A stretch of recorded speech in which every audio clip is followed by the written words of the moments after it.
You're listening to the 23 Personnel Podcast, a Texas Tech athletics podcast where food and sports clash at the goal line. Here are your hosts, Spencer and Michael. What is up, everybody? Welcome back to another episode of the 23 Personnel Podcast. This is your host, Spencer, joined, as always, by Michael. Michael, what's up, man? I'm just marveling over this gorgeous venue that Texas Tech gets to return to after a 3-year hiatus. The fabulous Liberty Bowl, for those of you who didn't know, that's going to be beautiful, beautiful television, because it's not really, I wouldn't call it a bowl per se. I think it's more of like you ever get a taco salad? So you get a taco salad, and it comes in that great fried tortilla bowl. This is resembling that sort of thing, except someone has just, they got frustrated and just completely took off, at least a quarter of the taco salad bowl, and then they're still calling it a bowl. It's no longer a bowl at that point, but this is where we are. Yeah, Spencer's back. I was gonna save that discussion. Yeah, it was like a weird, like almost as soon as I pitched it to you, it was like shut down. No, I kind of heard some weird noises. I knew something was going on, so I just kept rambling. Yeah, yeah. I definitely want to talk about the Simmons Stadium, whatever they call that crap box. What do they call it? Simmons Bank Liberty Stadium. Simmons Bank Liberty Stadium. I mean, we can just jump in that right now. Obviously, Texas Tech accepted a bid to play in the AutoZone Liberty Bowl as 8-4, facing off against 6-6, 7-5 Arkansas. Have not done any 6-6. Yeah, we'll get there. We'll get to some actual X's and O's on the Hogs at some point. Yeah. Had we been in the Frisco Bowl, like our good friends at West Virginia that play next Tuesday night, we would be prepared for a preview tonight. We're not previewing Arkansas just yet. We will do bowl picture, playoffs, that kind of stuff today. Look around the rest of the Big 12. We did kind of throw out the possibility of Big 12 teams taking Pac-12 bowl allotments, and you got one of those. You get two Big 12 teams facing off and get each other in a bowl game this year. BYU in Colorado and the Valero Alamo Bowl. Arizona State, because they moved up into the playoff, will avoid such awkwardness. But yeah, the bowl, the stadium, I was looking at it, and I'm looking at the graphic on the website here, libertybowl.org, and they have it color-coded, and they have it by seat level and all that kind of stuff. So they have the chairbacks, and it looks like the Texas Tech chairback sections are smaller, at least if this depiction is accurate to section sizes, than Arkansas. Premium sideline seating does not exist on the Texas Tech side anymore. End zone seating, sideline seating does not exist. Basically, from like inside the 10 all the way to the other inside the 10. So 80 plus yards of the sideline seating is gone. And then you have end zone seating going from corner to corner. I don't know yet allotment numbers, ticket numbers.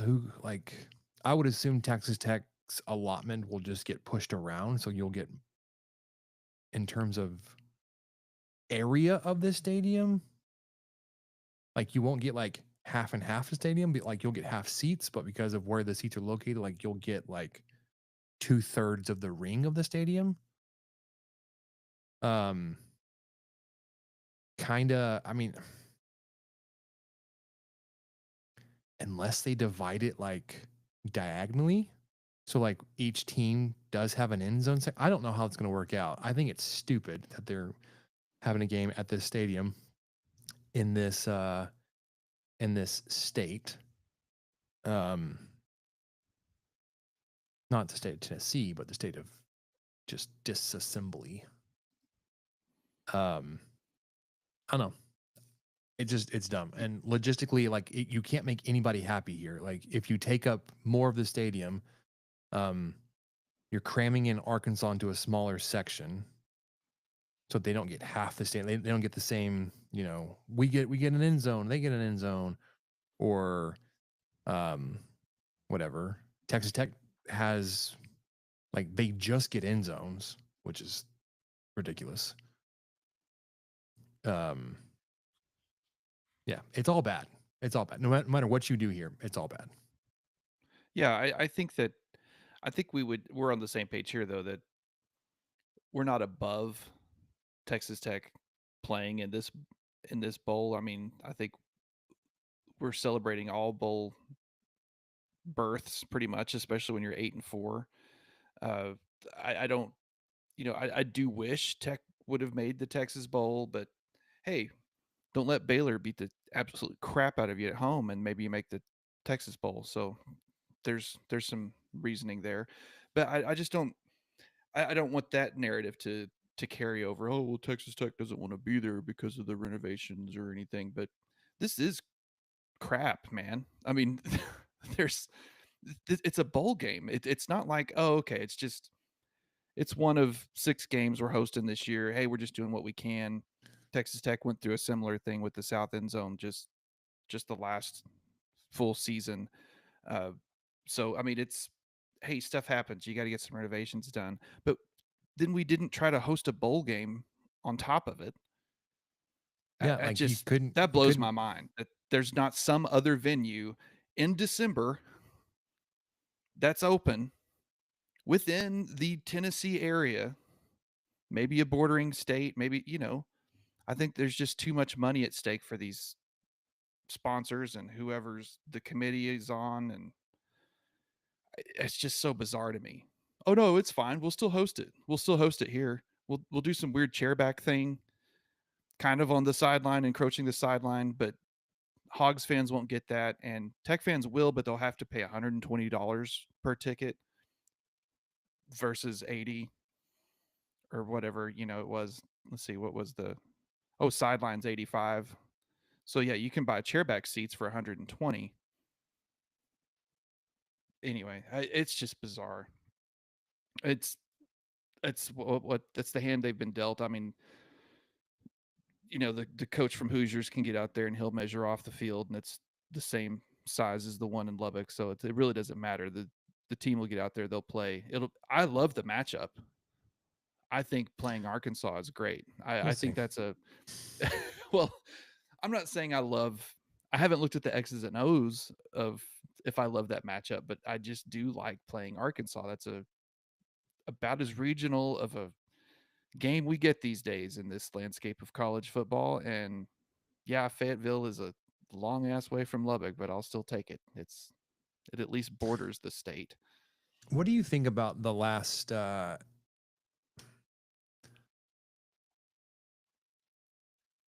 like this would be now 3 of your past 4 bowl opponents have been SEC teams? Do you like that? Do you care? Do you like the opportunity to take a shot at them, or is like it doesn't do anything for you? I just made that connection. I really hadn't put that together. Cal kind of getting in between there, and Tech missing a year made me kind of forget that. Because you had Ole Miss, you had Mississippi State, and now you've got Arkansas. And Cal was obviously last year, but yeah, no, I don't. Well, it's getting harder to avoid the SEC when they have 18 teams or whatever, and we have 16. So it's just kind of mathematically getting tougher to avoid the same conference. I don't have a strong take on it. I think it's I do like playing the SEC. I think their fans care quite a bit. I don't. I kind of wish the Calgorithm had really showed up a little bit more for the Was that game. last year or this year? I think it was still in I thought December. like I thought their Twitter presence kind of showed up like only recently. It wasn't so much last year. Well, But that's maybe what I'm I just thought too. misremembering. Yeah, no, it was this fall. They took off because of I think their new conference opponents and everything that they were doing and trying to kind of get into that. But I didn't see that interaction on Twitter when we played them for the bowl game, and I wish I had. That would have been a lot of fun because that's always been my knock on some of those bowl matchups is the fans just don't care. They're not going to travel. It's not that big a deal. You don't really have to worry about that with the SEC, so that's nice. And even the Big Ten's that way too. Yeah. But no, I mean ACC. I don't care. I mean I think it would be great to play like NC State in a bowl game, even though we did have that one non-conference game uh, the year before. Mhm. That I would welcome a bunch of these just because they all sound interesting to me. But no, I don't have a. Do you have a big thought on it? Does it matter that it's? Does it just mean more to you, Spencer, that it's the SEC again, or are you just like, Um, hey, let's line up and play some football, whoever this is? I mean, I'm not saying Texas Tech is above the SEC. That's not what I'm trying to say. Yes, it is. That's exactly what you said. I So do you heard it think here if first. I do think if you look back into bowl history, like you've played Ole Miss twice now, you've played LSU recently. Obviously, the three that we're talking about, you've played Arkansas out of conference. Um, Alabama. yeah, you want to bring back 20 years? Yeah, you can go back to Alabama. Texas used to play them a whole bunch. And Oklahoma. You said Ole Miss twice. I only went back like a season before that. It was 2 years because you played Virginia between Yeah, it them. was two. You're right. It was two. Um, but like, okay, so in the comments here, I was like Emilio said, I miss the Big Ten opponents, Michigan State, Minnesota, etc. That Michigan State Alamo Bowl was a lot of fun. It was. I was there with my brother. We had a great time. Lots of we saw quite a few fans wearing "Real Men Aren't Afraid of the Dark" T-shirts, which at the time like went off really well. Loved that. I can't really wrap my head around Ruffin and Lincoln out of that instead of be like, no, we got to get away from Oh, man. Leach and his staff. But the Minnesota, I mean, you played them twice. You want to go back to the Insight Bowl where you had the bowl comeback record, and then was it the Texas Bowl or Houston Bowl? It was in Houston, I believe. Yeah, I think so. Yeah, I don't know if it was. It was I don't know if it was the Tuberville's. Texan Bowl though, but yes, I think it was in Houston at the very least. Would have been Tuberville's last game, but it was Chris Thompson's game because Tuberville was already up in Cincinnati. Shout out to the winningest, the perfect head coach. Got a perfect record that we've ever had. Yeah. Well, he's tied up there with okay. Total percentage in bowl games, he's tied with Sonny Cumbie. In bowl games, yes, but just his complete tenure, the man never lost. He never took an L. Never, not once. I guess getting back to it, I would like to see more conferences. Like we've played a bunch of SEC recently. I would like to play more Big Ten. I think you can say like when we played Oregon and non-conference. Like I would like maybe some of the more historic Pac-12 opponents, USC, UCLA. You did get Cal, ACC. You know, you brought up NC State, North Carolina, Duke. Yeah, North Carolina that'd be a fun one. Virginia Tech. Let's tech off. Let's do it. Let's do it. Yep. I don't know.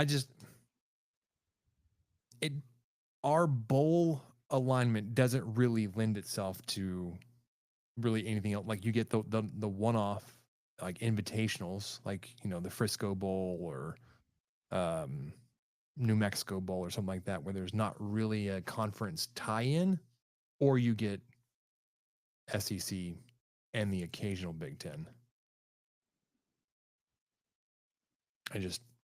I would like to play more ACC games. I would like to play other Big Ten teams, but because like I said, you can't really get historic Pac-12 teams now without just getting Big Ten teams. Then you get the crapshoot. Like are we gonna get Illinois or Indiana or Rutgers, Nebraska?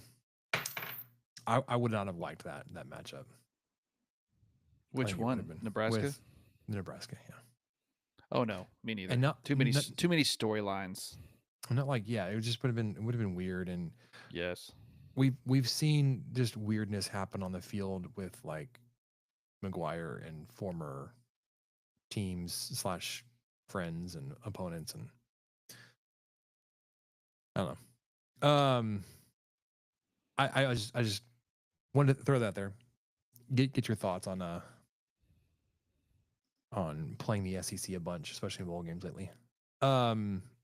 Let's look around the rest of the Big 12 bowl schedule real quick, because it's not. I mean, we're not previewing much. Already mentioned West Virginia next Tuesday night, the 17th, 8 p.m. Scooters Coffee Frisco Bowl versus the Memphis Tigers. Guess what, Memphis? You get to play in an actual stadium. It's a soccer stadium, but yeah, It's enclosed. It has seating. all the way around. Good for you, Memphis. You leave us with this thing. Anyway, go ahead. And why is that the Texas Tech sideline? Why is it not the Arkansas sideline? I don't know. Yeah, well, and Tech was announced first.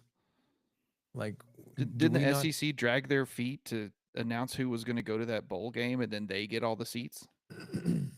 Do we not get preference here since we're the better record team? Well, because no, because the SEC has historically scheduled such a heavy, rigorously loaded non-conference schedule, so we don't get that benefit of the doubt. When we talk about the bracket, I'm sure we'll talk about SEC scheduling and just the absolute nonsensical whining that Alabama is doing. It's fantastic. After West Virginia, there's an 11-day break. Nobody plays again until the day after Christmas. Thursday, the 26th, will be Kansas State and the Rate Bowl versus Rutgers. This is a bowl game Texas Tech was potentially looking at or being considered for. After that will be Texas Tech Friday night, the 27th, 6 p.m. in Memphis versus Arkansas. Then you get a trio of Big 12 games on Saturday, starting at 1:15 in the Isleta, I don't know, the New Mexico Bowl. TCU versus Louisiana Raging Cajuns, which is a weird slotting there for TCU. Like the New Mexico Bowl does not feel like it should slot with an 8-4 Big 12 team. Right, versus a are they Fun Belt? Mm-hmm. I'm not discounting the Raging Cajuns because we've all seen what they've been able to do the last several seasons. This is a game that if I were TCU, I would hate it because you just have no idea what team's going to show up on that other side, and you could lose to them and feel like, man, well, that was a good team, but you could also lose to them and go, dang it, we lost to the Raging Cajuns. We lost to Louisiana. Yeah. I mean, it's just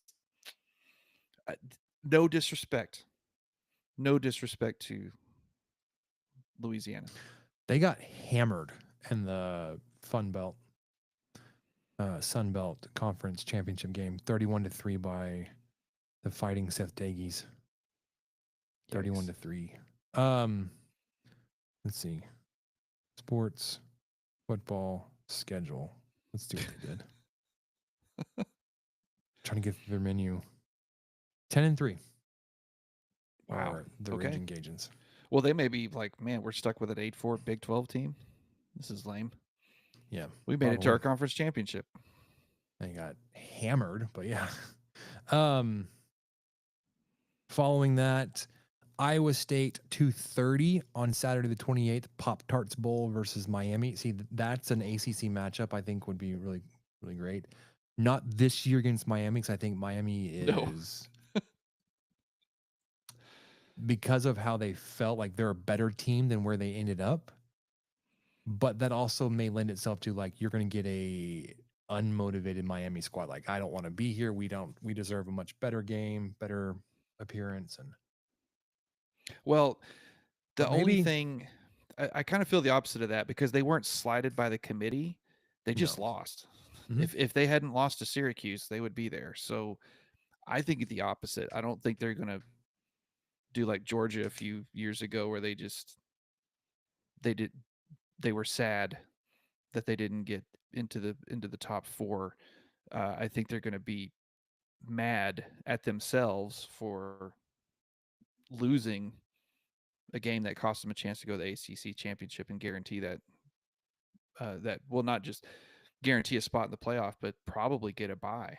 I think they would have outranked Arizona State. Whether I agree with it or not, I think they would have. Yeah. And then Saturday night, 6:30, Colorado, BYU, and the Alamo Bowl. These two teams didn't play each other this year, correct? I would assume, I just assumed that was the case. I never actually checked. Okay, let me look. I don't think they did, but let me look it up. But I'm especially intrigued by this if they didn't. This is almost like a consolation Big 12. Not consolation, but I guess, it's like the third place. Yeah, the third place, the consolation bracket. You didn't make the conference championship game. So I think Iowa State and Arizona State. Iowa State was ahead for so long. They faltered there against Texas Tech and then against Kansas, and then picked it back up. BYU was the same way. They fell a week later. They had the same 2-game skid, Kansas then Arizona State, but because it was a week later, it made space for Arizona State to slide in there. Also, one of those losses that BYU sustained was against Arizona State, but the ranking authorities were all too enthusiastic to drop a 1-loss BYU team after their streak ended at 9. So BYU and Colorado did not play this season, so it's not a rematch. You won't see them again this year. I like that Alamo Bowl matchup. It typically is a couple of really good 9-3, like a good 8-4, 9-3, maybe even like a 10-2 type team that you get into those matchups. Obviously BYU is a 10-2 team, but that one is like a sneaky good bowl game that it doesn't have the big name that some of the big bowl games has, but like, I mean, maybe because like Texas Tech has played in it and it's regional enough. Like, I have a soft spot for this one. I love the Alamo Bowl. I do too, and it's on my list of I really want to go to the Alamo Bowl, so I really want Texas Tech to play there, so I can actually easily go there. And I agree with you. It's some of the better matchups. It's it gives a chance for some of these quote unquote non-blue bloods to go against some other good teams. It seems like, it's not littered with a ton of the huge helmet names that garner all the preseason love and everything. So I'm with you. It's a very sneaky good bowl. It's probably one of the best ones or one of my favorites. Yeah, when my brother and I were in attendance for that 2009, 2010, whatever, Alamo Bowl, I don't know if it was played on New Year's Day or whatever, New Year's Eve. We were on the second deck end zone corner, but we were like on the Michigan State side. But what that means, like we were in front of all the Texas Tech band, so we got to hear the Texas Tech band a whole lot better. And also, most of Texas Tech's scoring was happening right in front of us. So that was really cool. Yeah, we had a great time. You got to see the pots and sticks drama get stretched out into that game. Shoot, I'm gonna have to go watch some Alamo Bowl highlights now. There you go. So much fun. Get fired up. Tuesday, New Year's Eve, Baylor taking on LSU in the Kinder's Texas Bowl. There's just so many 8-4 Big 12 teams. Like I don't like this matchup for Baylor. And this is what the SEC does. They contrive their best matchups into the bowl slots. But I also remember Texas Tech playing in this bowl game against LSU and just getting demolished. And then our playoff representation, Arizona State, the next day, Wednesday, New Year's Day, 12 noon, Peach Bowl, and they will find out their opponent. The week before. There's that bracket. All right. While we're here, I don't have days and times, but Arizona State will face the winner of Texas Clemson. That's the 5-12 team. Arizona State makes it in as the 4 seed into this. They will start off in the quarterfinals. That obviously that game I mentioned, Arizona State will be on the first. Other first round games will include 8-9, Ohio State, Tennessee. I think that's going to be a great matchup. Yes. Although I think Ohio State should be favored here. SMU, Penn State. Is SMU for real? I don't know. Winner will move on to face Boise State. The winner of Ohio State, Tennessee will go on to face number 1, Oregon. And number 1 in everywhere, not just the playoff seedings, but the rankings too. Undefeated Oregon. And then the 10-7 matchup, Indiana, Notre Dame. The winner will move on to face Georgia. So then you'll get the winner of Texas, Clemson, Arizona State. And then Tennessee, Ohio State will face Oregon. Those 2 winners will face each other. SMU, Penn State to take on Boise State. Indiana, Notre Dame to take on Georgia. I think if you're Georgia, you love your half of the bracket. Yeah, I think so too. And Except for maybe Penn State. You're like, oh, like that would be a good matchup. But I don't think they're worried about anybody else. I like your question that you asked because we get to answer it. You said SMU playing Penn State. Is SMU for real? It's not. Yeah, it's not hypothetical. This is like the first year we get to answer that question. Is the number 11 seed, or they would have been just as good. They would have beaten Georgia this year. Will they? Well, could they? I don't know. Maybe they'll get the chance to. Yeah, I like that we get to ask that question this year. And then you get to answer. State for real?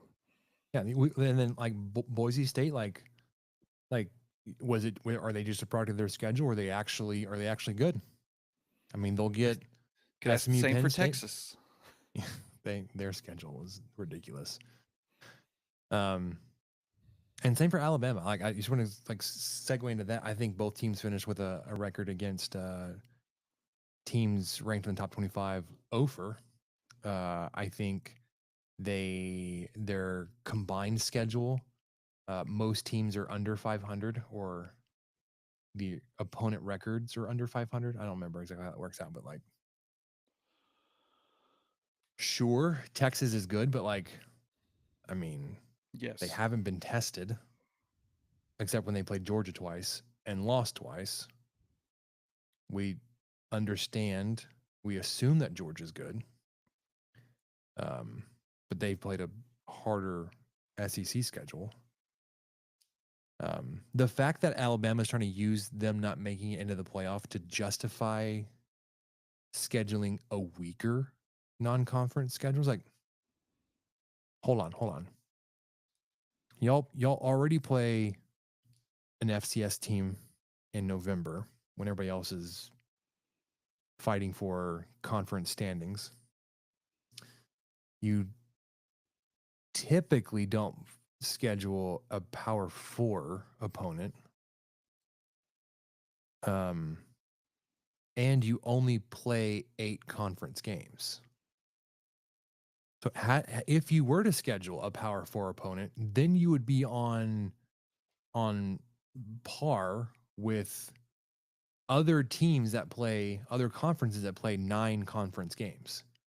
Oh, and guess what? By the way, most Big 12 teams will also schedule a 10th Power 4 team on their schedule. West Virginia had 11 Power 4 opponents on their schedule this year. They sure did.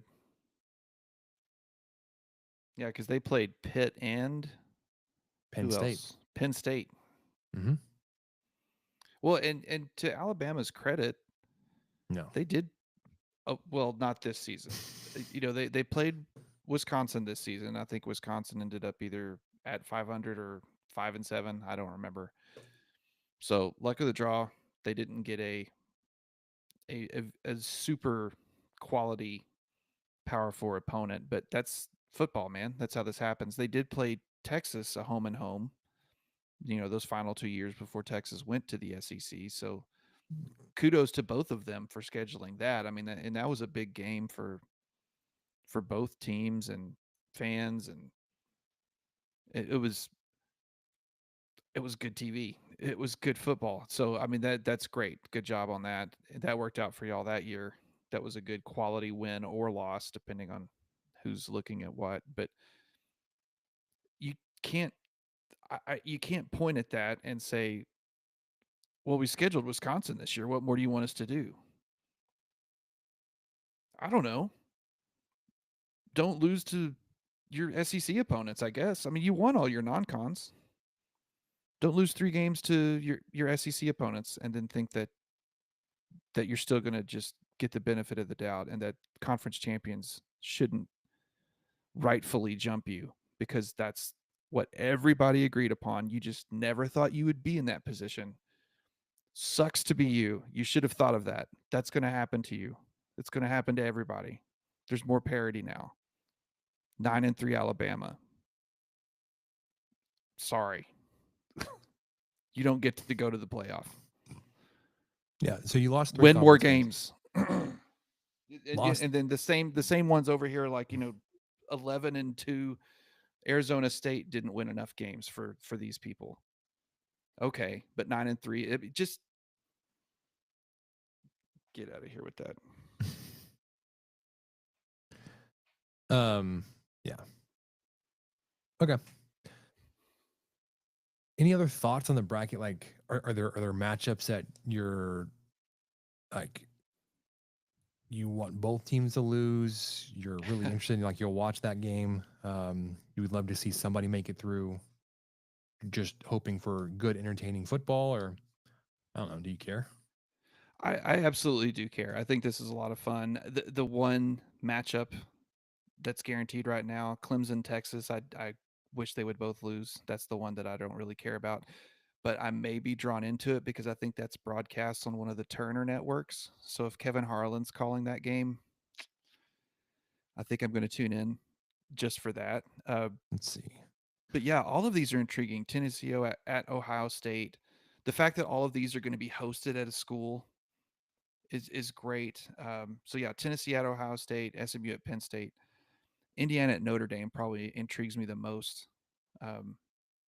Just because, man, it would be great to see Indiana take them down, and I think they can. So that'll be the first playoff game. That'll be Friday the 20th. Yeah, then the other 3 I think are Saturday. Yeah, you get 21st. So Indiana at Notre Dame, 8 p.m. ABC. You'll get Indiana, Notre Dame. Saturday the 21st, starting off with SMU at Penn State on TNT.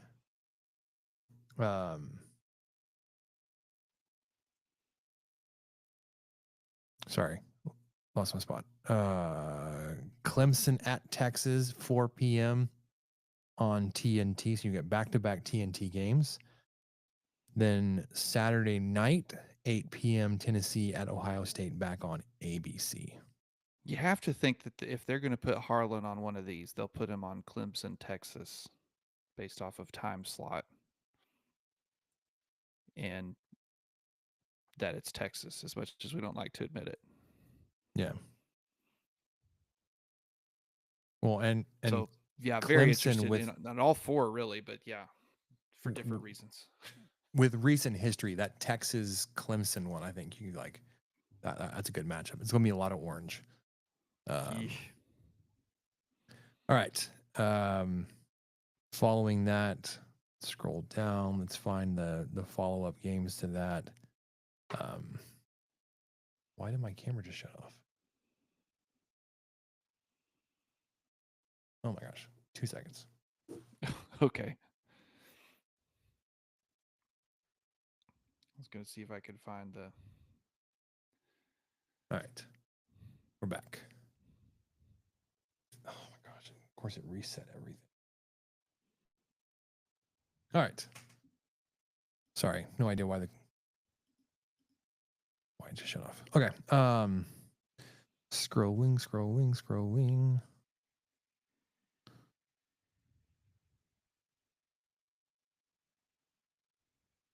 So speaking of Alabama, they get the ReliaQuest Bowl versus Michigan. Noon on the 31st. I'm sure they're complaining about that too. All right. The Fiesta Bowl is the first second round playoff, and it will be the Boise State matchup with do you have the bracket pull up in front of you? Penn State, SMU. Penn State or SMU. Yep. Then so that'll be in Glendale. In Atlanta at Mercedes-Benz Stadium, you'll get Arizona State in the Peach Bowl versus the winner of Clemson, Texas. It'll be 1 p.m. Wednesday, January 1st. 5 p.m. January 1st, you'll get the Rose Bowl, Oregon versus Tennessee, Ohio State. So I love that Pac-12 tie-in there. Big Ten, Pac-12 tie-in. I would not like it to be an Oregon Ohio State rematch, although I think those would be the better teams. Tennessee would be fun just to root for them on the outside. The Sugar Bowl, 8:45 kickoff Wednesday night on the 1st. You'll need to get a nap in especially if you stayed up for midnight the night before. The Caesars Superdome in New Orleans, Georgia versus the winner of Indiana or Notre Dame. Wow, I can't spit that out. And then you'll get the third round on the 9th and 10th. And then the championship game on the 20th. So get a week and a half. So late. Yeah, we're usually wrapped up by the 10th. Or by that point.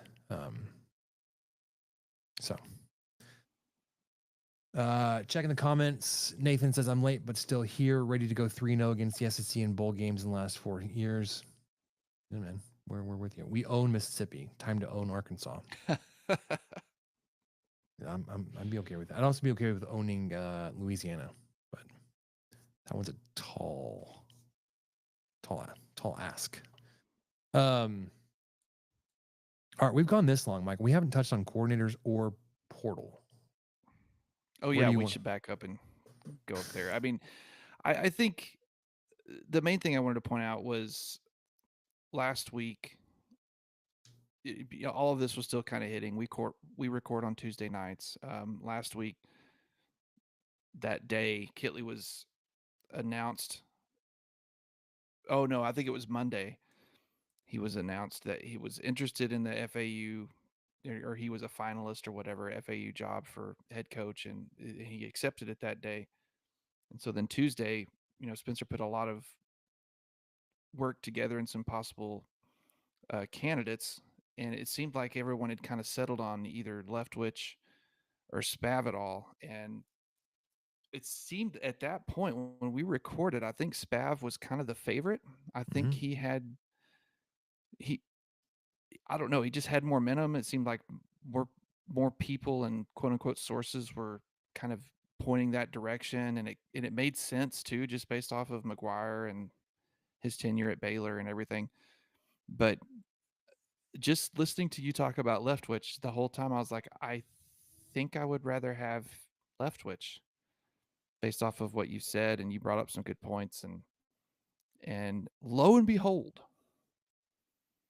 they must have listened to the podcast, Spencer. That's all I was coming back to say was you rounded it all up for everybody. Shieldwood was, of course, in the mix, and just kind of the announcement was imminent when we recorded last time, and that has come to fruition. But yeah, Spavital, I thought that's if I had to have made a bet when we were done recording that Spavital was probably going to get it, but I like the Leftwich move. I can't say I've gone on a deep dive or anything, but he does seem to really fit what McGuire's trying to do. I have not done any deeper of a dive since I put together the statistical matchup or comparisons from last week. But yeah, at the time we recorded, it seemed like there was a lot of momentum to go get Spavital. And he may have been your first choice. I mean, if you do any of the plane tracking, you know that there was a particular private jet that flew into Waco Wednesday or whenever the official announcement was made. It went from like Midland, which is where I think the plane lives, if you will. With the bunny, the plane, where the plane okay. Where the plane is hangared. Midland to Waco, then to Salt Lake, back to Lubbock. Oh.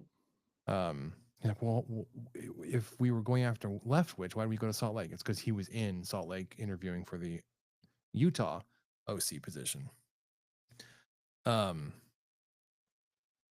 If I don't know, I didn't really love the Spavital matchup, like that connection, but looking at the statistical numbers is like that's solid, man. And I know what he did to us this season. Yeah.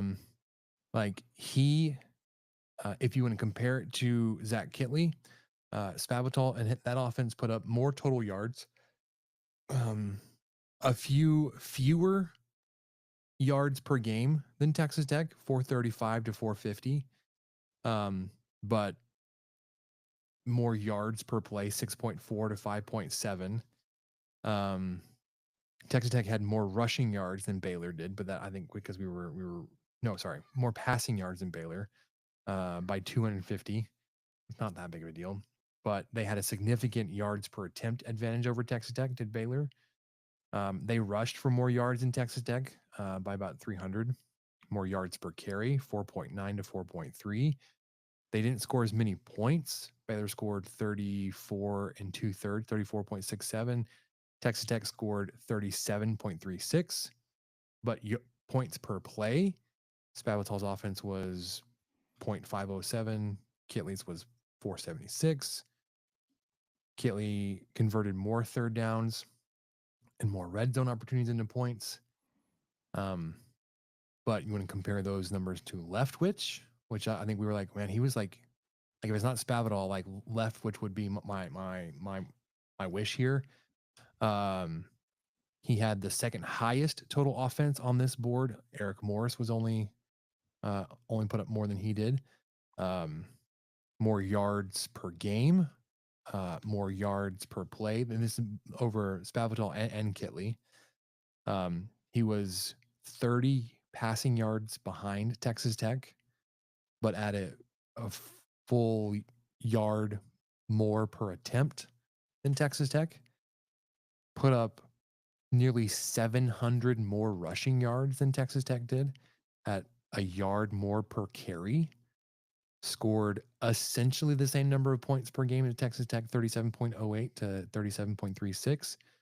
Had the same points per play as Spavital, 507. Converted more third downs than Baylor, 45.8%. And then 82% of red zone trips into points.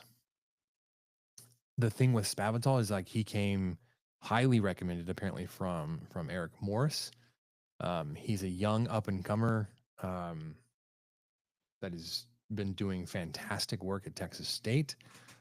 Played here in the state of Texas, played at UTEP before injuries derailed his playing career. Actually played in Lubbock versus Texas Tech in 2015, I believe. That Celebrate Cotton game against Patrick Mahomes, where you're talking Leftwich, right? Mm-hmm. Okay, Leftwich was a quarterback at UTEP in that game. Got it. Yes, you were playing with Patrick Mahomes as your starting quarterback, but that game would have been closer had Aaron Jones, the running back for UTEP, not rolled his ankle and missed the majority of that game. There was a time when he broke off like a 95-yard touchdown run, and he's not a fast guy. Reminder, your defense 2014, 15, 16 looked like you were playing a bunch of guys on stilts. They were just not very heavy. They got pushed around, a terrible tackling technique.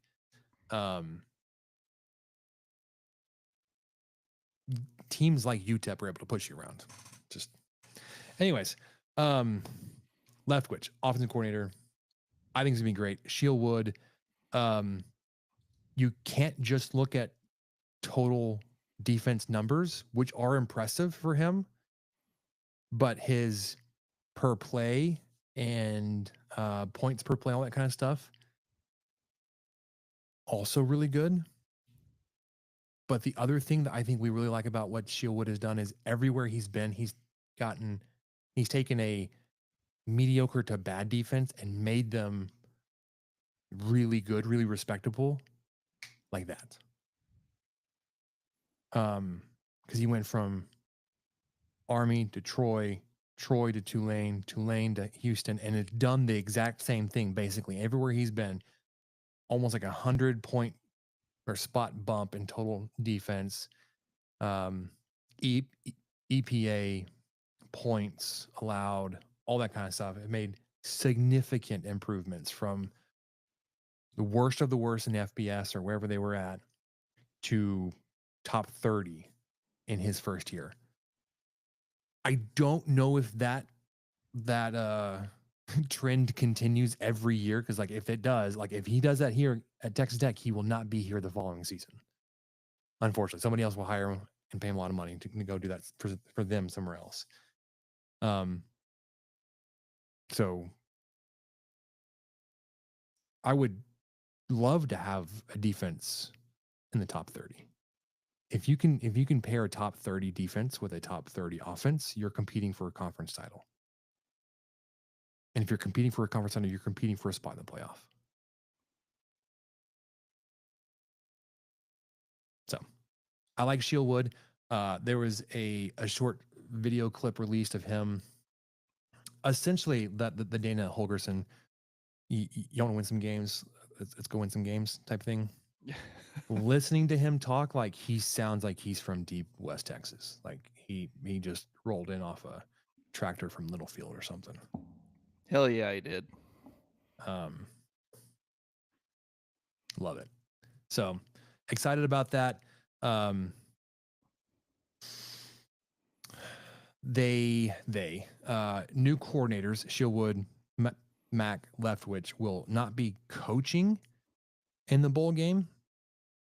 Won't have too much of a hands-on role in bowl prep, but they are both here. Mac Leftwich was at practice today or whenever those shots were shared.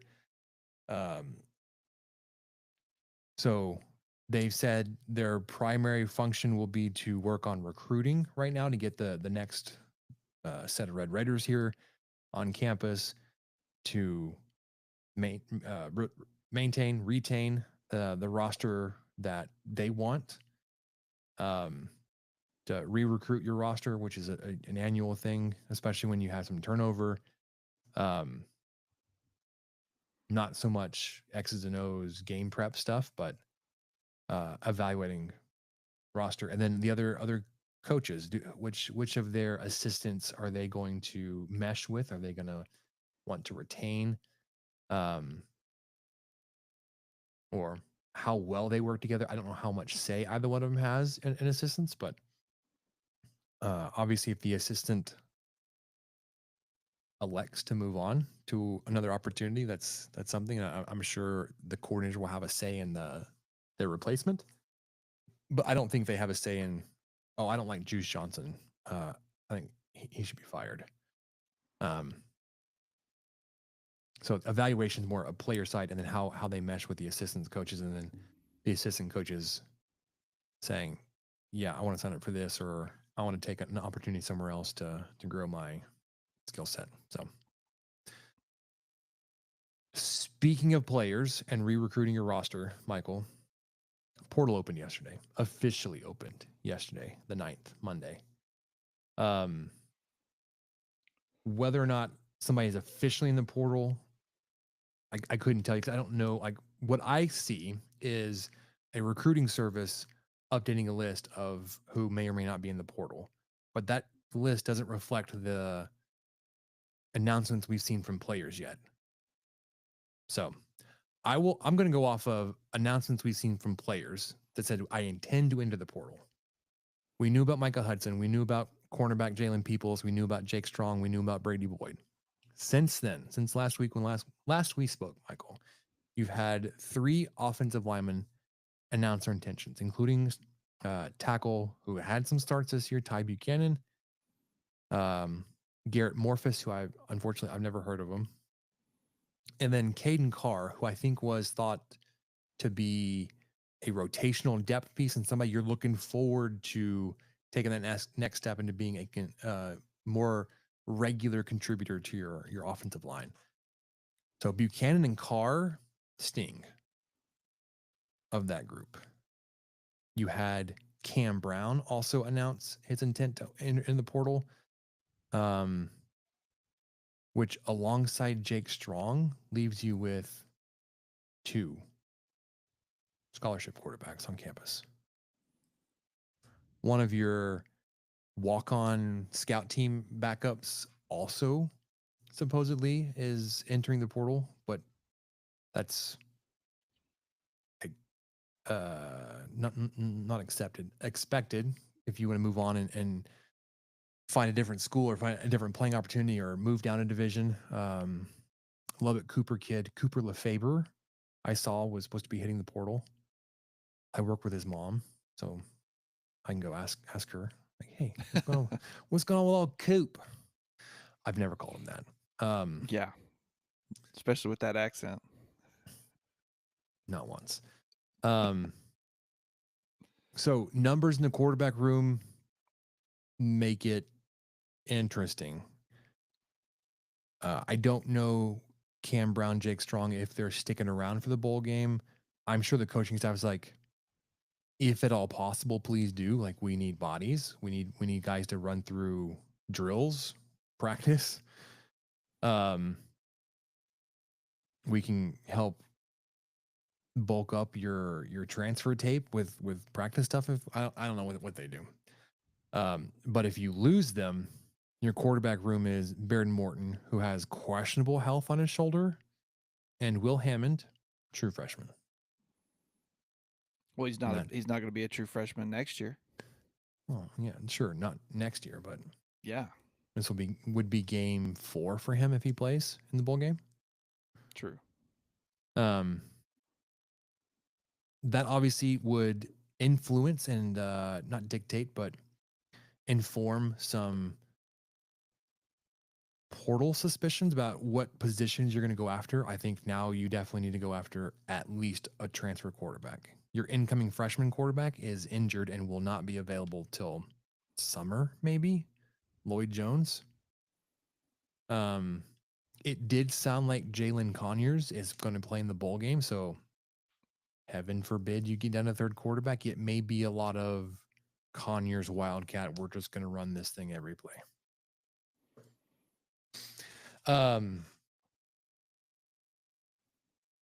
Wide receivers. So you've had 4 hit the portal. Obviously Hudson, Brady Boyd, DJ Crest, and Jordan Brown. Crest, I think, was seen as another up and comer. Like you were hoping to see him develop and carve out a role as things were progressing. Jordan Brown he transferred in a couple of seasons ago, has played well, especially on the return side. But offensively, just never really. He took a diminished role this season with the transfer in of Kelly and Douglas. So again, I think you're looking for a wide receiver or two in the portal here. And then defensively, what I've seen has just been the two defensive backs, Jalen Peoples and then Miles Thompson. And possibly a punter. I've never heard of Caden Turner, but he showed up on the portal list. So, for my uneducated, because I don't know the ins and outs of what all they're looking for, what I would suspect you're looking for portal wise, offensive line, specifically tackles. I think the guys you've seen or rumored to be bringing in or targeting from, albeit lower levels, but they've got better grades and films than like a Porsche did last season. They're both tackles.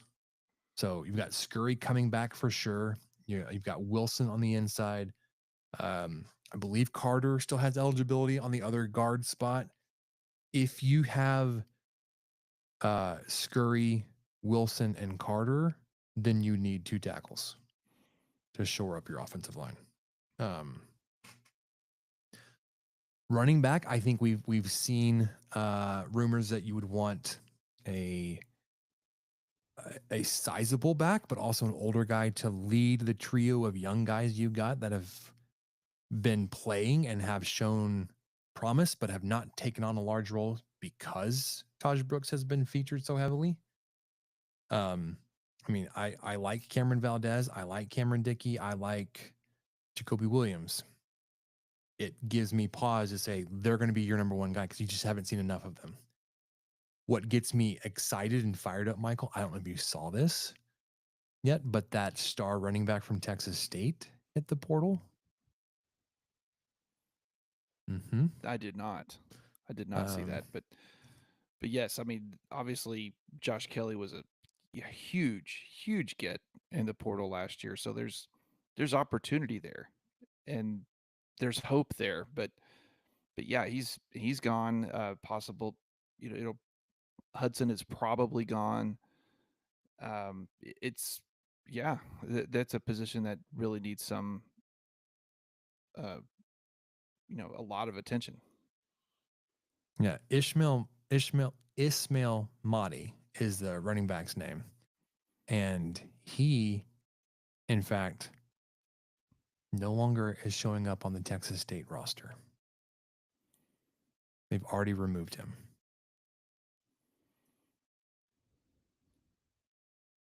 Just so you know. I'm trying to get to stats because it was just ridiculous what he did this year. 183 carries, 991 yards, 4 touchdowns, 5.5 yards per carry. Which, okay, those numbers may not wow you with, like you said, it was ridiculous, but he's actually a smaller guy, 5'9", 180. So he wouldn't be your Taj Brooks body type. But last year he put up 1,300 yards. So over the past 2 seasons, put up 2,400 yards. 2023, he averaged 6 yards per carry and 10 touchdowns. So, I mean, he's a dude. I would be all about adding him to the portal. Also offensively, I don't know if lightning can strike twice, you can get another Josh Kelly type, but a number one type of receiver. I don't know Caleb Douglas's plans. I would assume he comes back, but the younger guys have a little bit. Well, that's baseball. I was gonna say they have the leverage on whether or not they come back or they go pro. But missing an inside guy, I haven't, like I said, I haven't done the research to see which receiver position is featured in Leftwich's offense if you want like a big time outside guy, or if you want a more of a slot guy. But with Kelly gone, Hudson gone, you would like another guy to slot in there. Best available, really. Quarterback, you need bodies. You need somebody to come in and help fill out a depth chart there, because you've got Morton, Hammond, and Jones when healthy. You'll also have the overlap when Conyers for the bowl game until he's gone. Then Jones will be there, but he won't be playing until the spring, or at least the summer is what I heard. And then potentially looking at some depth pieces for tight end. You've got guys coming in. You've got John Carlos Miller and Llewellyn. But you probably won't roll three deep like you did this season, but having great size and options there. I mean, you can't replace Conyers and Tharp, but you probably need one there. On the defensive side, defensive tackle, your defensive line, you've got like so many bodies, and none of them were just like dudes. Like you had a bunch of guys that stepped up and had a performance or two throughout this season. You'd probably like to get a big body with some age there. I don't know, like you've got so many bodies on the depth chart around like a defensive end pass rusher type, but none of them worked out. You've had so many with season ending injuries. You've had lots of hype and expectations. Dylan Spencer, Adedire, Amir Washington, and even some of the young guys that have come in. But you need something there production wise, and I would assume they're going to go after somebody like that in the portal. Linebacker, I think you're probably set. I mean, you probably wouldn't turn it down if a linebacker wants to come play for you. But you're probably not taking an older guy that needs to play right now. You probably take a younger guy that maybe went to a big program and then felt like, oh, this isn't for me. Like, we saw with Jamie Wilcox that came in from TCU and the corner that came in from Houston last season. Speaking of corner, you need a coverage guy. That was a huge weakness hole on your defense this year. You need to shore that up. There are guys that we've heard mentioned in portal talks, transfer talks already, that would fill that need. Specifically, there's a corner that's transferring out of Houston. You think you've got a really good shot at with hiring his defensive coordinator. But then there's some others around the country. Safety, age, and depth. I mean, the guys I've seen and heard, like top end PFF grades from smaller programs that you'd love to have. I think there's a safety from North Dakota State. I think everybody's begging to have as a senior, but super highly rated guy. So specific names, like I would love for Mahdi, the running back from Texas State. The tackles that you've seen, Western Carolina and I think Illinois State. Don't let the program names scare you off, or the fact that they played in lower division. They've got the stats and professional scouting grades to say they're worth the risk, more so than when you were taking a flyer on like a Porsche. I don't know about any wide receivers. There are a ton in the portal now. I don't know about any quarterbacks or tight ends. I have a couple guys that I've heard about for your defensive backs, but not on your front seven.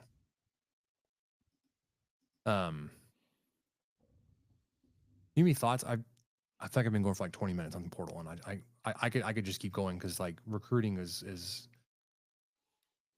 it gets me going when I have the time and resources and ability to focus on it.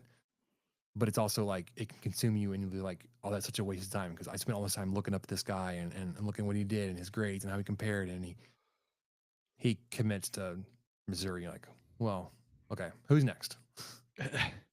I I don't, aside from especially on individuals. I've not done any research on individuals. I rely on guys like you who do find this interesting and worth diving into. I'm tend to have the more of an old man view of, well, when they get to campus, I'll figure out a little bit more about them. But I will agree on the needs. On all the needs that you mentioned. The one thing I was going to ask you is, do you think switching, if Shield Woods, I imagine he's going to stick with the 3-4 defense that he's done this whole time. Does that change your opinion on anything that we need to look for in the portal? I mean, I agree on the linebacker room. I think it's kind of almost beneficial if he's switching to a 3-4, that we may not need as many big guys up front. Of course, I know of those four, one of them was kind of more of a rusher, an edge rusher type guy anyway. So it was like a And modified 3-4 type deal anyway. But it's just, I didn't know if that was something a ball knower as yourself may may have picked up on a little bit more than I did. so no, I have not done a film study on roster and how the Wood defense works, but some of the edge rusher positions technically as a formality may be more considered an outside linebacker in the new system. So like those numbers will just shift from defensive line to linebacker. You'll probably have a little bit harder of a line based on who you want on the line versus in space as a linebacker. I think you got away with some tweener guys. So like you may try to get like some of your your bigger edge rushers to be a 3-4 defensive end versus a outside linebacker, like a Dylan Spencer, where you get like the smaller guys, like the guy at a post, Cheetah Ophelia, Isaac Smith, like those types will be your more outside linebacker, rush linebacker. So no. If you look at the guys, like you've got an offer out there to an edge rusher, but everywhere and one defensive tackle, everywhere else on the defensive side, 1, 2, 3, 4, 5 defensive backs. So you're not really looking front seven. Those are also like, especially if it's a true 3-4. Again, I haven't looked at like those are very specific body types you're looking for. Whereas the back end, you need guys that can hit and that can cover,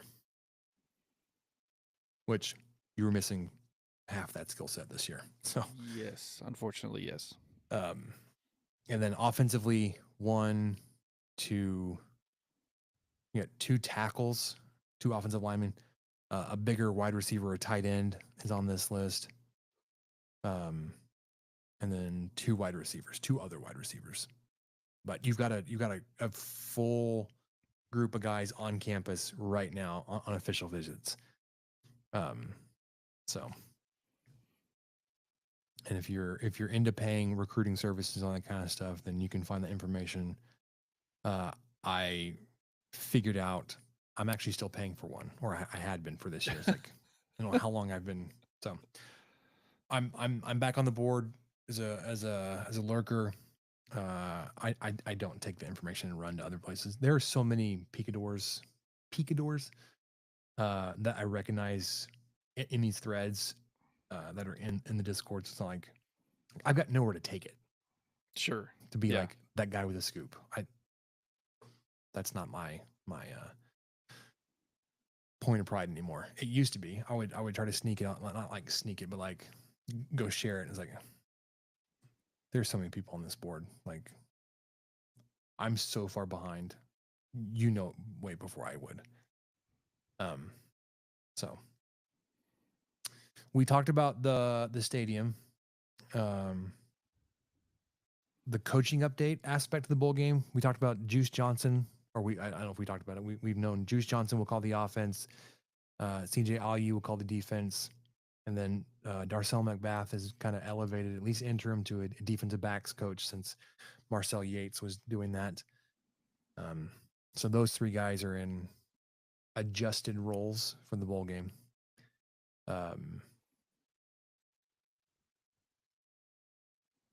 You signed 18 high school players in signing day last week. We talked about it being signing day the next day, including you had 2 flips day of, one from Arizona. You got a defensive back, and then a offensive lineman from Texas A&M. Both 4-star on at least one service. Both 4-star recruits, which are huge.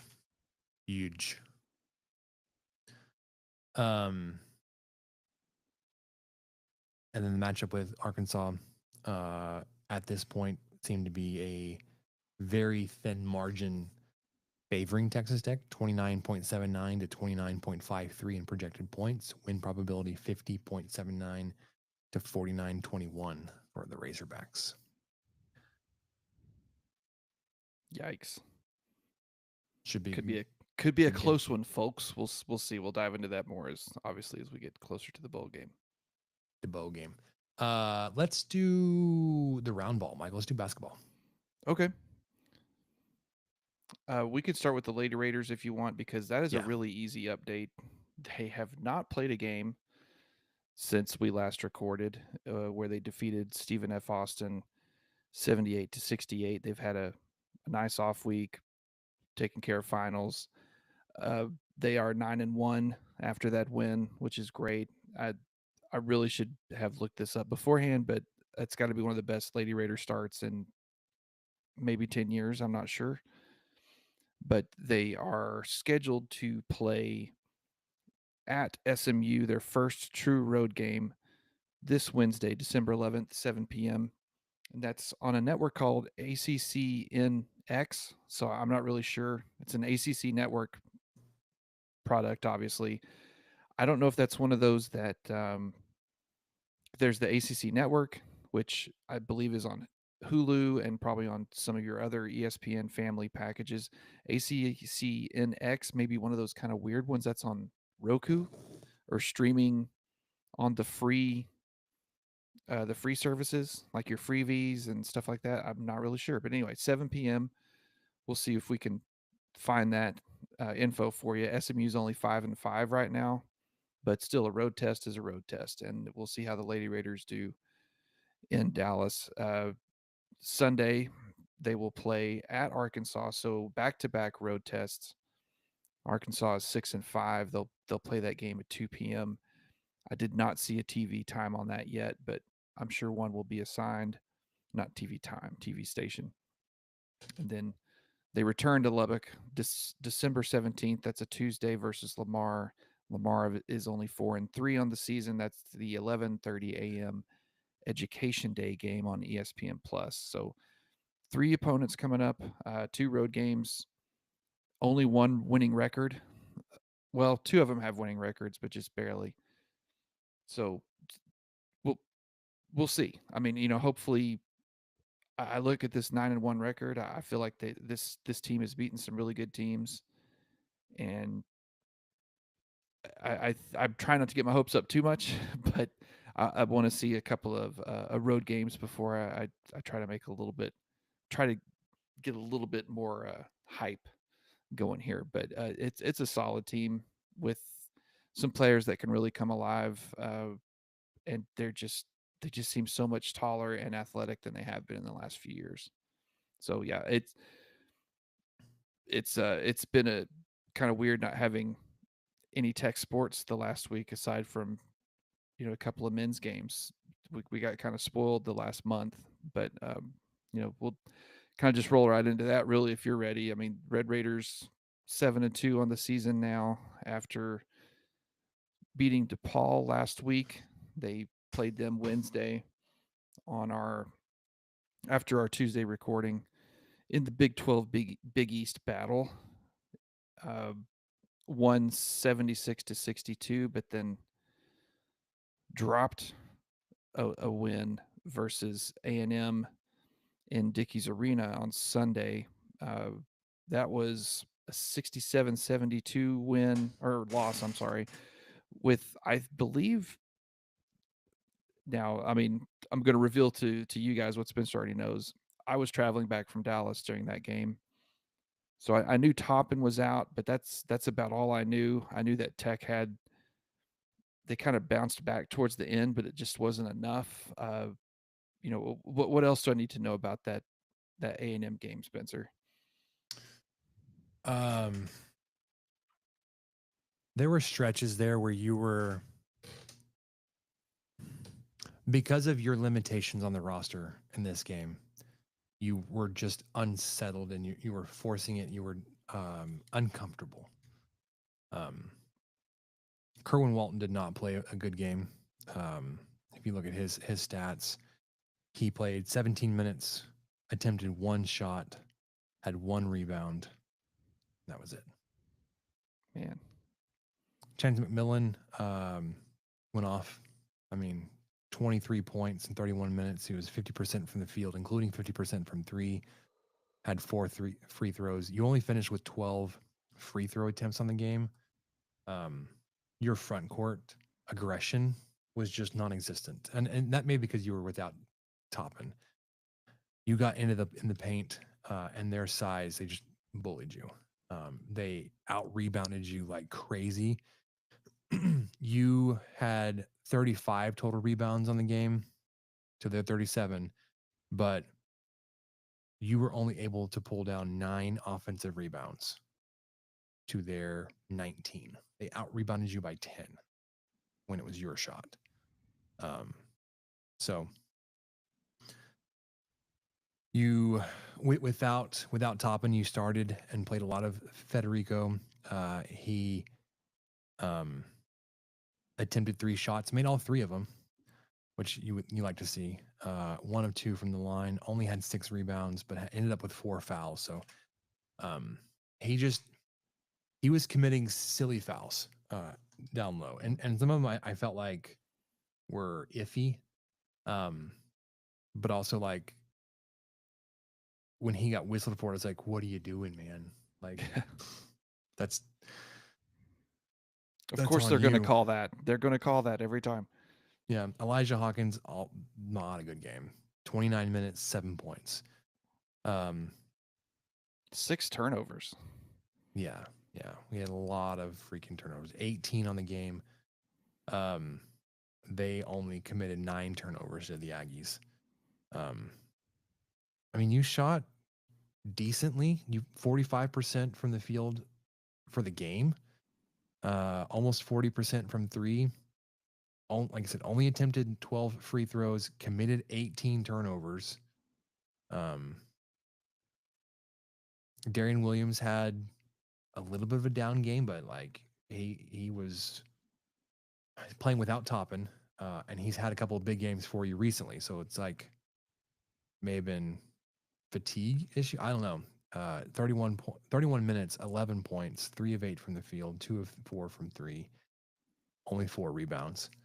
5 assists to 5 turnovers. Overton had a good game, 29 minutes, 17 points. Yalaho played 16 minutes, only 2 points. Christian Anderson, 21 minutes, no points. Your guards were they combined for 50 minutes and 7 points.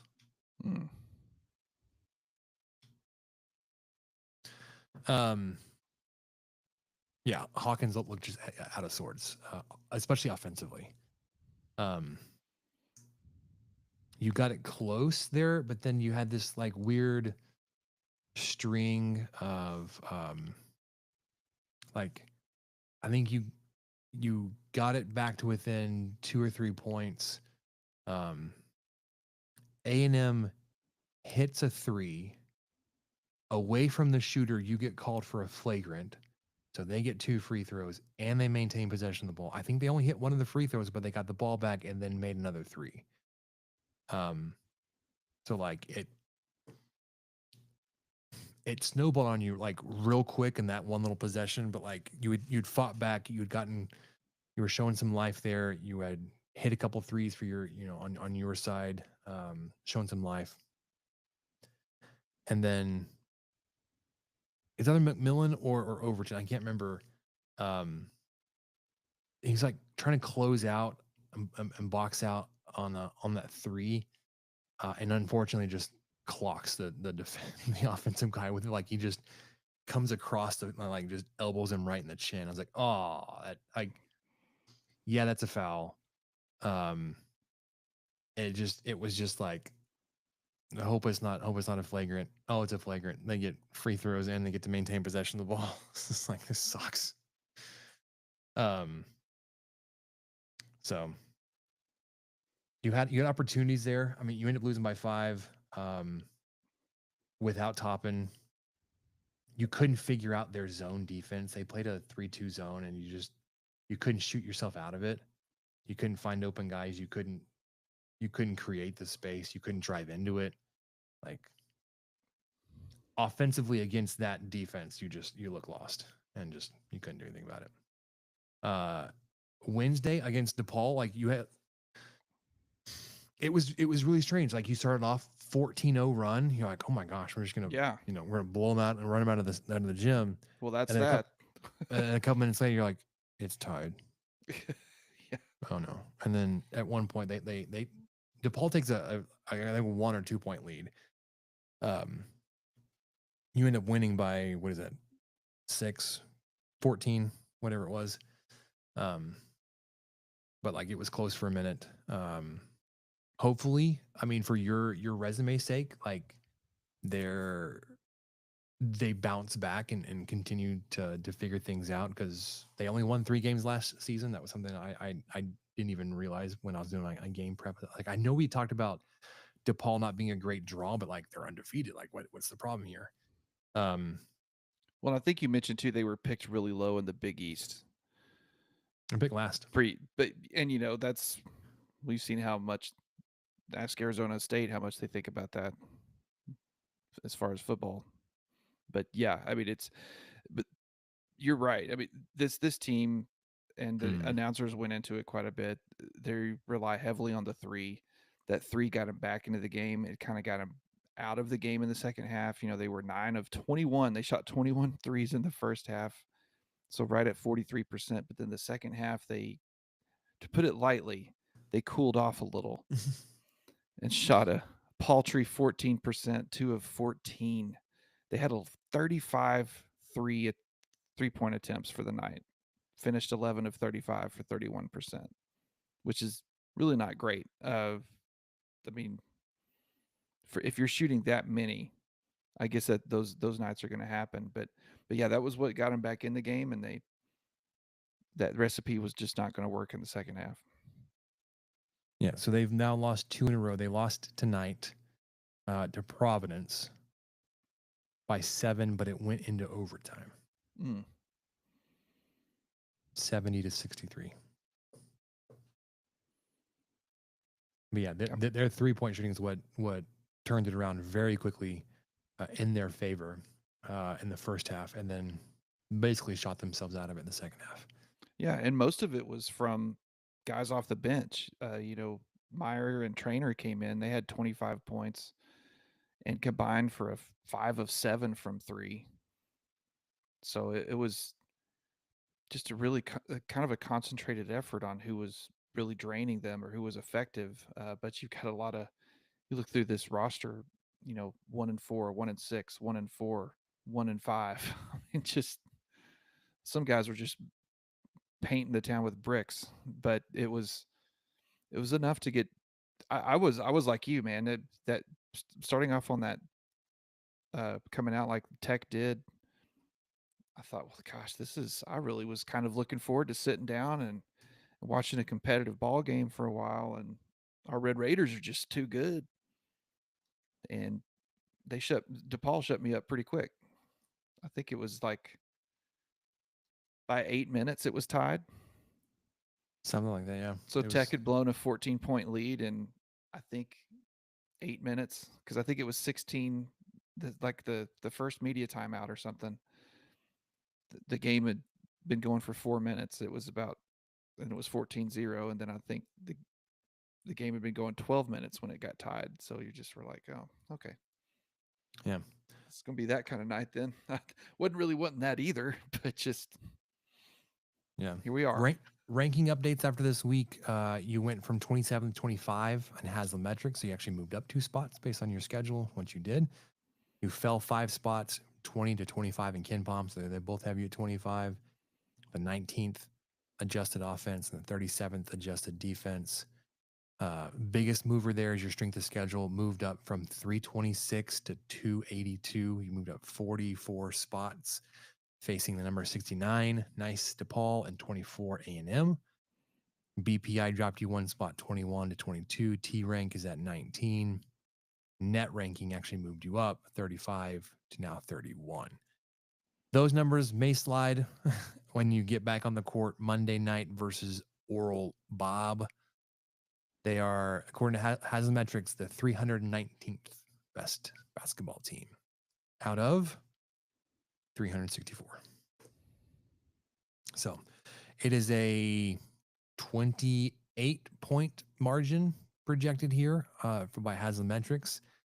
I didn't do any other projections for you because this is just not a close enough game to even worry about. But another bad game for the resume, bad game for the schedule. But that'll be your next game Monday, the 16th, back here at home. Oral Roberts is 3-7, and you are 7-2.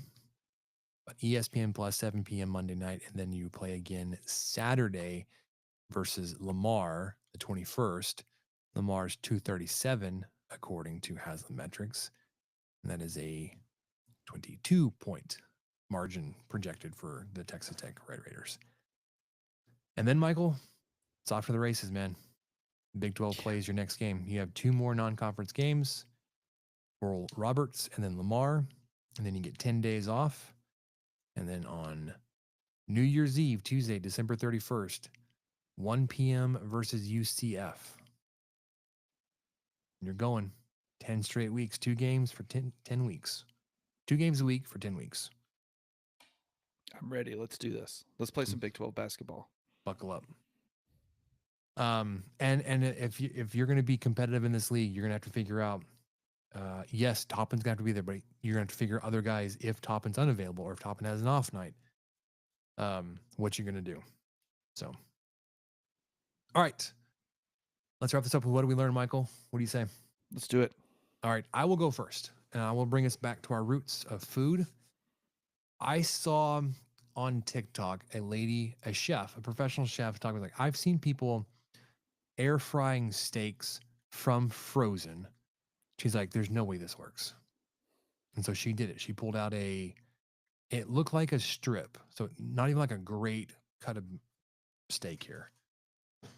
Tapped it on the counter. You could hear it just a block of ice. Boom. Like she was knocking.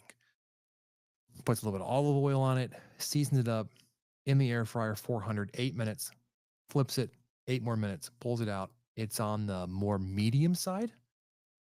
So maybe if you're going to repeat this process, maybe you go 7 minutes aside or 6. She pulled it out. And I would say it wasn't the prettiest steak. It's not going to look like a grilled steak coming off the grill, or even off like a flat top. We're getting a great crust on it. She admitted like it was a very plain salt and pepper seasoning for her, but like she's like, this shouldn't taste this good. This should not have worked. And she basically in the video was like, I quit. This is too simple, too easy to end up being this good. So I took that. We had some from our local United. We picked up some bacon wrapped pork tenderloin steaks. I was like, I'm not even sure what to do with this because they're going to cook at such a different rate. Yes. I was like, you know what? Like I was going to smoke some ribs today, but like with it being a little extra cold today and the forecast for there being some wind, like the last time I tried to do it on a cold, windy day, The meat was just over smoked. It was bitter. It was nasty. It's like, I'm not going to fight that. We'll do ribs Thursday when it's be a little bit nicer. We'll cook inside today. I was like, let's do this. Let's do these bacon wrapped pork tenderloin steaks. And you know what? I'm going to try it in the air fryer from frozen, Michael, 400 degrees. Now, for these, they were smaller, 4-ounce medallions, basically wrapped in a thick cut of bacon. They went a total of 13 minutes, and they were phenomenal.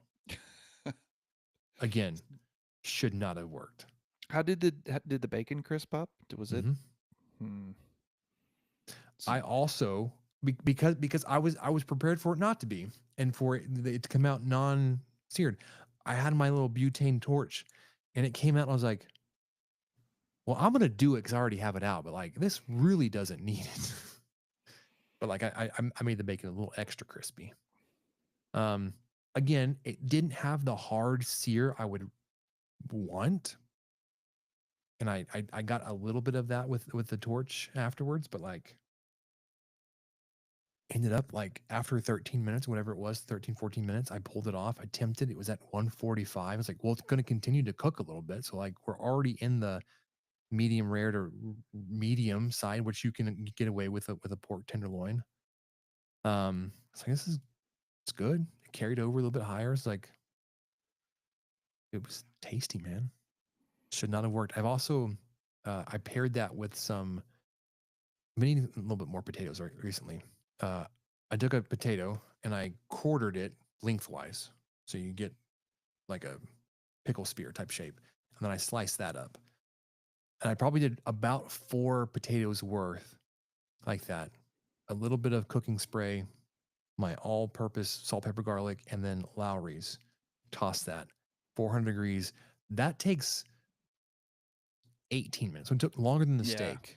But like 90 minutes, take it out, shake it, reapply more of the cooking spray, a little bit more seasoning to get on the other side.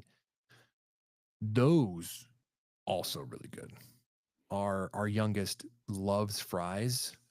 I was like, I bet she'd eat these. She hammered those. She loved them. She's like, fries? Oh, fries. I was like, these aren't really fries, but you won't know the difference. Yes. She loved them. I loved them. I also had them for lunch. So I tested at lunch. I figured out whatever I did for, like, I think it was like 16 or 17 minutes was not quite enough. Tonight was closer to 20 minutes. Like, that's good. They are smoking hot coming out at 20 minutes. So, again, should not have worked this well in an air fryer. I basically did our entire dinner in the air fryer over the course of like 40 minutes tonight. Pretty good. The air fryer is just, it's a really good tool. I mean, I know it's basically like it's a convection oven, convection broiler or something, but it works. We haven't done a lot of experimenting as far as uncooked foods straight from the freezer, but I didn't think that should have worked either. Well, we've done it with hamburger patties, like the pre-pattied ones that you can get from Costco or wherever. And kind of the same thing. Those don't come out looking that great, but you don't really care because you're going to... Not in a burger. No, because you're going to put cheese on it at the very end, and or you're going to pile veggies or your favorite sauce or whatever your toppings are. It doesn't really matter once you get it done. The key is just remembering to season it, because I forgot to do that one time when I did when I made burgers, and they were really sad, but that was my fault. I don't know what I was thinking. I was too worried about how I was cooking them as opposed to, oh, should I put seasoning on? Yes, you should, Michael. You should always season the burgers. But anyway, I've not a lot of experience on any sort of fancier piece of meat in there. I do think we've talked about this, but some good luck with, I think we have done wings straight out of the freezer before. I think we've done that and had some success there too. My problem with wings is that they just take so long. They do. They take like a batch of wings, and you can't get that many into the air fryer we have. Take like 30 minutes, and it's 10 minutes, you turn them, 10 minutes, you turn them, 10 minutes. It's like, Yeah. there's a lot of fussing with them. Yes, because you can't get too hot because you'll burn the crap out of them. One side of them, yeah. Yeah. So, Well, what'd you learn? here's what I learned. So I learned a little bit about traveling sports. Are For you a travel ball dad now? I'm not a travel ball dad, but our beloved Queen Bees went undefeated again this year.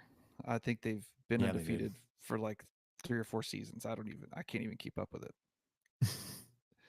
Humble And brag, by the way. I That's what that it was. is, and I have nothing to do with it. Our coach is fantastic. The girls really work hard. They play hard. We have a great group of parents. I mean, it really is just it's perfect. It's a perfect team. Uh, Sounds that way. it's fantastic. We've got some girls that are really great on defense, and that's just what they play, and that's what they focus on. Same with goalies. Some girls that are really good on striker, and some of them will have an off day, but then the other one will pick up the slack, and or the other ones. I mean, it's a really good team, and it was one of those things I should have known this going in because I was kind of worried. Oh, we're going to this.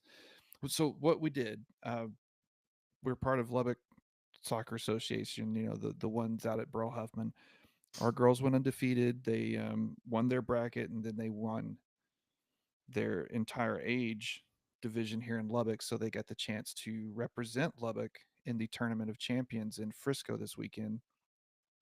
I think some games were in Plano, whatever. They're all the same to me. But we played, Not the same, but go on. no, they're all the same. we played, I'm not we even played, sure they're like adjacent to each other. yeah, they're close enough. Um, we played 3 games together, or 3 games on Saturday. Our Queen Bees won the first game 2-0. They won the second game 5-0. Oh, And here this we was go. a kind of a rainy, cold Saturday. And if they won the third game, they would automatically go to the semifinals on Sunday. And then if you win that, then you get to go to the finals. So they were winning that third game was going to give them the chance to keep going. They had to call the third game at halftime because of Weather. all the rain. Yeah, it was a we were really fortunate the first 2 games. I think we dodged most of the rain the first 2 games, but it was our turn the third one. The girls were soaked, the parents were soaked. So yeah, halfway they stopped it, but the bees were up 2-0. Oh, So I was, gonna, I was hoping it wasn't like we were down, but we still had time left in the clock, but they called it early. no, it was the opposite. We actually felt for the other team because they scored first, and they had a really good player on their team, and they scored first, and that was the first score our girls had given up all day, and one of only like I don't know 5 they've given up in the last calendar year or something. And so it really got their attention, and they started playing really hard and got two goals in. A lot of the goals they got that day, they were just really impressive. Most of the goals were assisted. They were finding open players, and then those open players were making great shots. And it was just really cool to see, an under 9 soccer team out there doing that kind of stuff. Yeah, buddy. So yeah, it was great. So that's the great news. So the day was over, and then we kept waiting and waiting on emails and stuff like, well, when are we going to play on Sunday? Where are we going to play? Because in this area that it's not all at the same place. They were hosting it at least 3 or 4 different sites. We didn't even know where it was going to be or when. And then we get this email that the tournament is canceled Oh no. and it will be unresolved. So we were all, especially some of the girls were upset, but yeah, they said that please note that any scores, games, or brackets left incomplete in your age group will remain unresolved and will not be scheduled or finalized due to the event's cancellation. So we ended with the most points because it's a point system. Mm-hmm. You know, however many points for a tie, however many points for a win. We ended with the most points, so we're kind of declaring ourselves the winner. As you should. I mean, you were undefeated. We were undefeated. We played 2.5 games, and we You had won 9 by points. we won by a combined, what was it? Yeah, 9-1 on those 2.5 games. So the goal differential matters. Anyway, it kind of ended on a sour note. So, Well, that's but unfortunate. I learned that, man, it's cool to go do and everything, but it is so much work to. You got a taste for it. Yeah, we were. This was just one weekend. This was just one day, and I'm not a coach. I'm just a parent. The coach and his wife, all the work that they do. Their daughter's on the team, and they had their son with them. I mean, I don't know how many. Every single player came, which was great. So it's a 12 team roster. So there were 12 families there, varying degrees of siblings, varying degrees of you know grandparents and stuff. I mean, it was a 50 people migrated 300 miles, and then they didn't get to be declared anything aside from participants. Yeah. But we know what's going to happen. We know the story. So it was fun. And I'm sure there's so many people listening like, you have no idea what travel stuff is like. It's like, no, I don't. I don't intend to really, but who knows? This will probably happen again. These girls are really good. Yeah, my exposure into travel baseball is like I don't get it. I understand, like, I don't know. Because yeah. So baseball tournaments are set up almost the exact same way. You play 3 pool games on Saturday to determine championship brackets on Sunday. So you play 3 games on Saturday to then play 2, if not 3 games on Sunday, Mm-hmm. and then travel back. Yeah. And what I've heard anecdotally is like you get a lot of teams from Lubbock that'll travel, and they end up playing teams from Lubbock. Oh man, that's kind of frustrating. Like, so you're like, I don't, I'm not in that, so I couldn't tell you how often that happens. But I've got a lot of people, friends on Facebook from Little League days that like they'll say, oh, we played over in Hobbs, or we played in Midland, or we played, we went to Round Rock this weekend. And we matched up with a familiar foe in the championship game. It's like, okay, going to Hobbs and playing a Lubbock team, sure. Getting to Austin and having 2 Lubbock teams, like I would have been like, no, give me somebody else. Like, I'm not playing Joe Blow from down the street again. Like 400 miles away. Yeah, it's like, give me some new competition. I mean, that's what we enjoyed, because we didn't really. The coaches were a lot more confident than I was. We didn't really know what to expect as far as the level of competition that we'd see. And I think one of the teams we played were from Forney. One was from Longview, and the one that got called was from Fort Worth. So it was neat to. I mean, obviously we hadn't played any of these teams. There was another team. I think they were the Pink Unicorns. Nice. Awesome. I'm assuming it was the coach's wife. She had a hoodie on. It was a black hoodie, but it had this just ridiculous, and I mean this in the best way. It was a ridiculous unicorn head on a black hoodie with like beautiful, all sorts of different colors. Anyway, they kicked the tail out of a team, right before we played, and we thought, oh man, I think that other team's not very good. So there's part of that, but I think they won 9-0, and we were already kind of eyeballing like, okay, we might be playing some unicorns on Sunday if we win this next one. And now we'll never know. Now we'll never know. Yeah. Well, but at least they weren't Lubbock unicorns. They were different. I don't know where they Fort were. Worth. Yeah. Burleson. Yeah.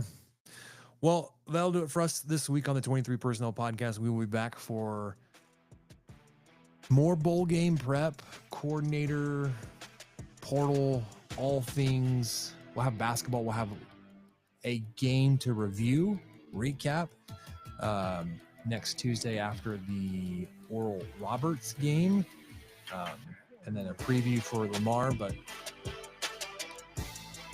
that'll do it for us. For Michael, I'm Spencer. Catch you guys next time. Thank you for listening to the 23 Personnel Podcast. Help us out by subscribing, rating the show, and leaving a review. Follow us on Twitter at 23 Personnel, Spencer at PuntSuck, and Michael at Michael_LBK. Be sure to catch the next episode. And until then, guns up and let the tortillas fly.